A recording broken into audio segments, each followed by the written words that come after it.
I wasn't going to post this. I've been sitting on this for 8 months. 8 months of watching my bank account grow, watching the numbers climb, watching deposits hit at odd hours of the night, while my family slept 10 feet away from me completely unaware. 8 months of sitting at dinner tables and family functions and weddings, listening to people talk about me like I was a problem that hadn't been solved yet. And then, last Sunday happened. Last Sunday, my aunt called my mother to ask if I could lend her money. The same aunt who stood at my cousin's wedding 4 years ago and told everyone within earshot that I was going nowhere in life. The same woman who looked me dead in the eyes and said he just sits on his phone all day. That woman called my mother to ask me for money. That is why I'm writing this. I am 28 years old. I paid for it in cash. I make more in a single month than most of my relatives make in an entire year combined. And not one person in my family saw it coming, because not one person in my family was paying attention to the right things. Let me take you back to where this actually started. 4 years ago, I was 24 and I was living at home, and I had no job title that impressed anyone. I was working online, building things quietly, content consulting, a few income streams I had been putting together slowly and carefully for about 2 years at that point. I wasn't making life-changing money yet. I was making enough to survive and enough to reinvest and enough to keep going. But from the outside, it looked like nothing. From the outside, it looked like a young man sitting at home on his phone, while his cousins got promotions and bought cars and married people with impressive families. And then there was Maya, my cousin's friend. She came to one of those family functions in a red dress that had absolutely no business being in a room full of aunties and uncles and loud opinions about everyone's career choices. I noticed her the second she walked in. Everyone did. But she walked past all of it, like she didn't feel a single eye on her, and sat down at the far end of the table and pulled out her phone. I didn't talk to her that night. I wasn't in the position to. I was 24, living at home, no title, no car, nothing impressive to say. And women like Maya, the kind who walk into a room and rearrange it without trying. They don't have time for men who can't answer the question, "So what do you do?" without watching the interest leave someone's eyes in real time. I watched her from across the table for 2 hours. She laughed at something her friend said, and it did something to the room, or maybe just to me. I went home that night and I thought about her for longer than I should have. And then I opened my laptop, and I worked until 3 a.m. because wanting something you can't have yet is one of the most clarifying feelings in the world. She became the face I put on the number. That sounds strange, but it's true. Every time the doubt came, every 2 a.m. when the work felt pointless and the account balance felt small and the relatives felt loud, I thought about that red dress and what it felt like to be someone who couldn't even introduce himself. And I worked. My family noticed the lifestyle before they noticed anything else. They noticed I didn't go to an office. They noticed I didn't have a title to introduce myself with at functions. They noticed I was home during the day and awake late at night, and they filled in the blanks with the story that made the most sense to them. That I was wasting my life. That I was being irresponsible. That I needed to get serious before it was too late. My uncle pulled me aside at a family function when I was 24. He put his hand on my shoulder in that way that means something cruel is about to be delivered gently. He said, "At some point, you have to get serious. You can't just sit at home and play on the internet forever. Think about your parents. Think about your future." And everyone around us was nodding, and I smiled, and I said nothing. Because in my phone, in an app none of them had ever heard of, there was a number that would have made that entire conversation impossible. But I said nothing. I smiled. I went home. I opened my laptop, and I worked until 2 in the morning. Not out of anger, out of clarity. Because that conversation didn't break me. It showed me exactly what I was working against. and exactly why silence was the only strategy that made sense. The most dangerous thing you can do to someone who underestimates you is let them keep doing it. So I let them. I let them talk at Diwali. I let them rank the cousins at every family function. I let the comparison Olympics happen every year without entering the race. Priya got promoted. Arjun bought a car. Sahil got engaged to a girl whose father owns 3 properties. And I sat at the end of the table, and I ate my food, and I smiled, and I went home, and I worked, every time, without fail, for 3 years. Maya showed up again at Diwali that second year. Different outfit, same energy, that specific kind of confidence that lives in a woman who knows exactly what she looks like and has decided to be completely unbothered by it. She sat 3 seats away from me this time, close enough that I could hear her talking. She was describing a trip she had just taken, some coastal place. She spoke about it the way people speak about things when money is not a variable in any decision they make. I said exactly 4 words to her that entire evening. She looked at me the way beautiful women look at men who are not yet relevant, and went back to her conversation. I went home, worked until 4 a.m. The number went up. Nobody knew what I was building. Not my parents, not my closest cousin, nobody. I made a decision early on that the only people who would know about my income were the people who helped me earn it, which was nobody, because I built everything alone. I understood instinctively that the moment I told someone in my family what I was making, the dynamic would shift in ways I couldn't control. The opinions would start. The advice would come. The relatives who had ignored me would suddenly have ideas about what I should do with my money. I wanted none of that. I wanted the work. I wanted the silence. I wanted the number to grow in the dark, where nobody could touch it. About 18 months into the building, I made an investment that scared me more than anything I had done financially up to that point. I took a significant portion of what I had saved, and I put it somewhere that felt insane at the time. I had researched it for 6 months before I moved. I understood exactly what I was buying and why.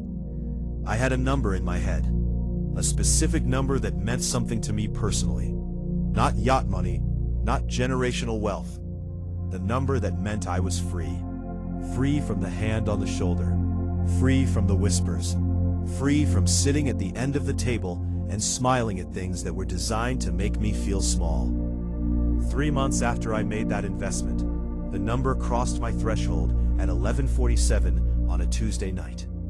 I was alone in my room. The notification came through. I looked at my phone for a long time, and then I cried. Not the sad kind, the other kind. The kind that comes when something you built completely alone, in complete silence, with zero validation from anyone around you, finally becomes undeniably real. Nobody was there to see it. And somehow, that made it more mine than anything had ever been mine before. I didn't call anyone. I didn't post. I just sat in the dark in my room, in the house where my family thought I was failing, and I felt something I want to describe accurately, because I think it matters. I felt like I had won something that nobody else even knew was a competition. 3 weeks after that night, I ran into Maya at a coffee place near my neighborhood. Not a family function, just real life. She was sitting alone with a laptop, and she looked up when I walked in, and for the first time in 3 years of seeing her at various functions, she looked at me like she was actually seeing me. I don't know what was different. Maybe it was the way I walked in. Maybe it was the fact that I wasn't at a family function performing normalcy. Maybe it was just the right moment. But she looked up, and she didn't look away immediately. I ordered my coffee. I walked over. I said, "I think we've met a few times at family things." She said, "I know who you are." Something in the way she said it. We talked for 2 hours. She asked what I did, and for the first time in my life, I answered that question without apologizing for it. I told her I work for myself. I build things online. She asked what kind of things, and I told her enough, without telling her everything, and she leaned forward slightly, in a way that I felt more than I saw. I did not tell her about the number. I did not tell her about the house I was about to buy. I did not perform anything. I just talked to her like a person who had nothing to prove, because by that point, I genuinely didn't. She gave me her number when she left, not the other way around. She took my phone and typed it in herself. I drove home and sat in my car for a few minutes. Then I went inside and called the property agent and confirmed the house. 6 months after that night, I bought the house. Cash. Full payment. No loan. No help. No down payment conversation with my parents. I found the property. I did the research. I made the offer. I completed the transaction. And then I drove to my mother's house and I sat her down at the kitchen table. The same kitchen table where I had eaten food for years while relatives talked about my future like it was a charity case. I put the keys on the table between us. She looked at the keys. She looked at me. She looked at the keys again. She said, "Whose are these?" I said, "Mine. I bought a house." The sound she made I will hear for the rest of my life. She didn't ask how much. She didn't ask how. She held my face in her hands, the way she used to when I was very small, and she cried in a way that told me she had been waiting for this moment longer than I had. She had been sitting at those same family functions, absorbing every comment and every side glance directed at her son, and she had never said a single word to me about any of it. She had carried it alone, quietly. I understood at that moment that I had paid off a debt that had nothing to do with money. Maya came to see the house before anyone in my family did. She walked through every room slowly, not saying much, just looking, running her hand along the kitchen counter, standing at the window in the main bedroom looking out at the street below. She turned around and looked at me for a long moment. She said, "You did all of this alone?" It wasn't a question. I said yes. She nodded like something had been confirmed that she had suspected for a while. And then she smiled. Not the polite smile from the family functions, the real one. The one I had first seen 3 years ago, across a loud dinner table, when I was nobody, and she was out of reach. That smile in that room that I owned outright felt like the closing of a very long chapter. After that, the house traveled through the family the way all family news travels.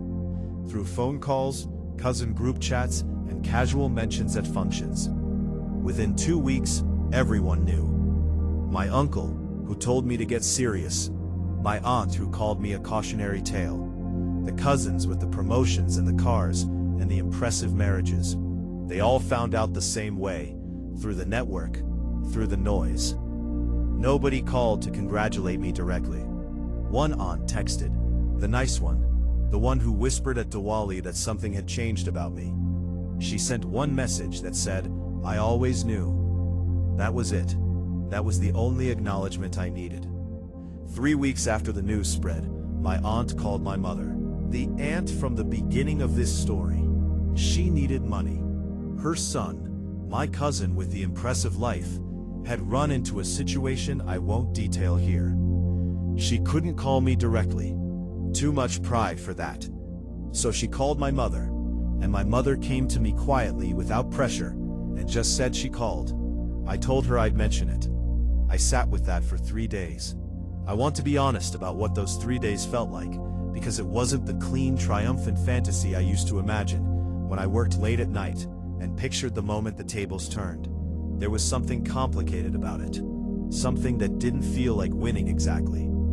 Part of me wanted to say no, with full context. With a very specific reminder of a very specific comment made at a very specific wedding 4 years ago. Part of me wanted to say yes immediately, just to show that I had become someone who could afford to be gracious. What I actually did was think about why I built everything I built. And the honest answer is, I didn't build it to humiliate anyone. I built it to be free, to sit at the table without feeling small, to give my mother that moment in the kitchen with the keys. So, I sent the money. No speech, no conditions, no announcement. Just a transfer and one message to my mother.